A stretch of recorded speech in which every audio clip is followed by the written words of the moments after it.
Welcome to Goodnight Robin, your someone to say goodnight to. I'm your host, Robin Rice.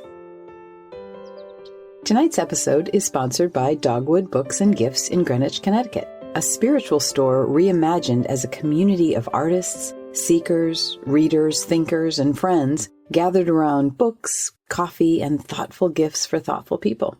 Follow Dogwood at Dogwood Books and Gifts on Instagram, or find them online at dogwoodbooksandgifts.com. As always, the link is in our show notes. Hey there.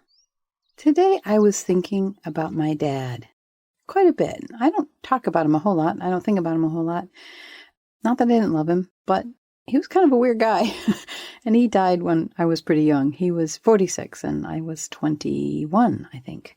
But I was thinking about him today, and because he taught me how to look at commercials. He was in television and in radio, and I didn't get to grow up watching commercials like everybody else. I got each one of them dissected, and this is what this is trying to get you to do, and this is what this means, and this is the subliminal stuff in this. And he would go on every time. It was probably the single greatest gift he gave me, because I began to look at the world through the lens of what is actually being said. What is being sold to me? What does someone want me to believe just by entertaining me? You know, when you start a commercial, and even if it's for something as simple as mopping the floor, and you start with a woman, usually, right, who's dowdy. You don't usually see a man mopping the floor in commercials. But, you know, as a woman, she's all dowdy, and she's tired and exhausted and pouting, and doesn't have much makeup on, and her clothes are rumpled. It always starts that way. And then once they've used this amazing product, they're bright and shiny, their teeth are brighter, and of course all of this is manipulated. You know, they're just happy, and they wear beautiful clothes, and life is good again.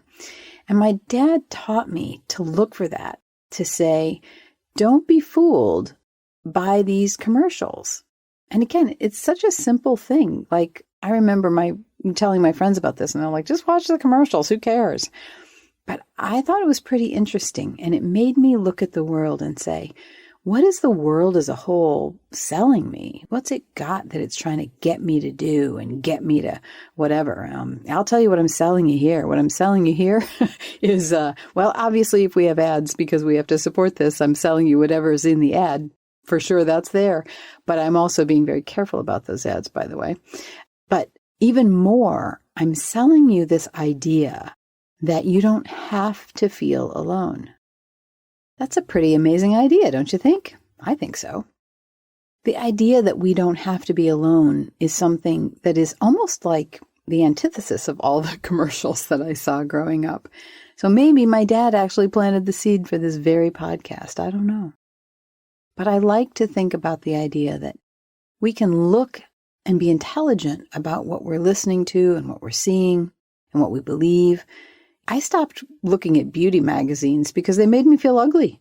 I mean, I was never going to be on the cover of a magazine like that. And no matter what I did, that just wasn't going to change, which is true for almost everybody. So I'm not putting myself down there. It's just kind of how it works.